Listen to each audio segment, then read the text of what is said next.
Greetings and welcome to our daily walk through the scripture for October the 31st.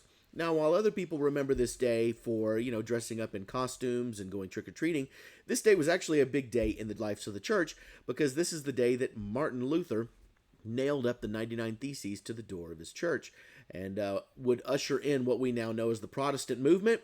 And, we're here today, and I'm doing this video today because of that. So it's kind of a big day today. But your readings find you in Ezekiel chapter 1, chapter 2, and reading Ezekiel chapter 3, verses 1 through 15. You're also continuing your reading in Hebrews chapter 3. You're to be reading Psalm 104 and Proverbs chapter 26, verses 24 through 26. Now, when we read the book of Ezekiel, there's going to be a lot of imagery that's going to be kind of difficult to understand. I mean, even in the very first chapter, suddenly in verse 4, we're talking about this thing with four faces and four wings, and one of them has the head of a human being, a lion, an ox, an eagle. I mean, it gets really confusing. And we're going to try to kind of wrestle through these things. But I guess the good news is that Ezekiel does kind of explain some of the prophecies that come around from it. But let's talk a little bit about the situation that we're in that is causing Ezekiel to write. Now, Ezekiel is one of the exiles. Okay, he's one of the people that was taken from Jerusalem and is now in captivity in Babylon. And we know that this happened roughly on his 30th. The visions came on his 30th year of life, but he had been taken into exile 5 years before when he was 25 years old. At least that's what we understand based on verse 2, is the 5th year of the exile of King Jehoiakim. In my 30th year, on the 4th month of the 5th day. Now, here's an interesting thing about Ezekiel. He's very specific about the days that he receives his prophecies, and he's going to receive several of them.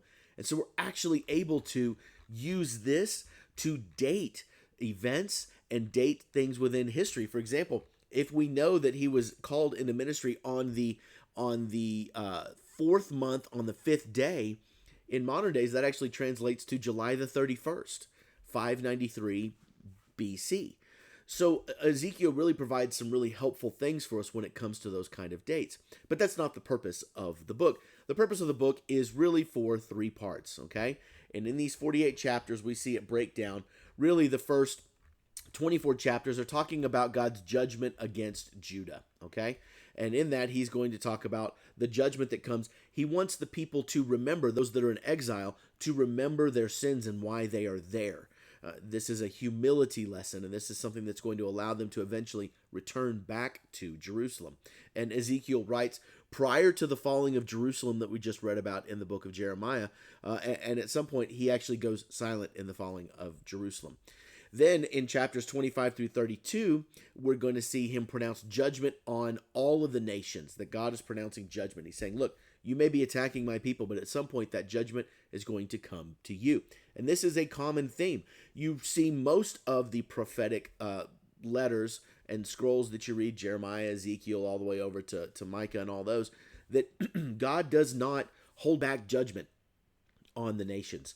Even though they're doing his bidding, they're still going to receive judgment. And this is something that is a constant theme and promise, and it is kept. If you go back and you look at history, you see that all of these things, specifically Babylon, fallen. Babylon no longer going to be a city. Today, it's still not a city. And then the last section of Ezekiel, starting in chapter 33 and going all the way through 48, is the return of blessings. Glory returns, if you will. Blessings are going to return. And you're going to see several different themes. God is going to say constantly in this book, so they know that I am the Lord. Ezekiel is going to be called Son of Man by God. And we know some of Ezekiel already. Especially these days, there's been a lot of worship songs about dry bones and those kind of things. That comes from Ezekiel. We're going to see that scene and a lot of other pretty amazing visions that Ezekiel's going to get. But remember, we're looking at 3 different sections when we read this letter. We're looking at judgment on Judah. We're looking at judgment against the nations. But then we're also looking at something unique that Judah only gets, and that is their return to glory, that they will once again be restored. They will be returned back to their home, to their country. They'll be there. So start reading Ezekiel, kind of wrestle through it a little bit, and we'll unpack it as we go.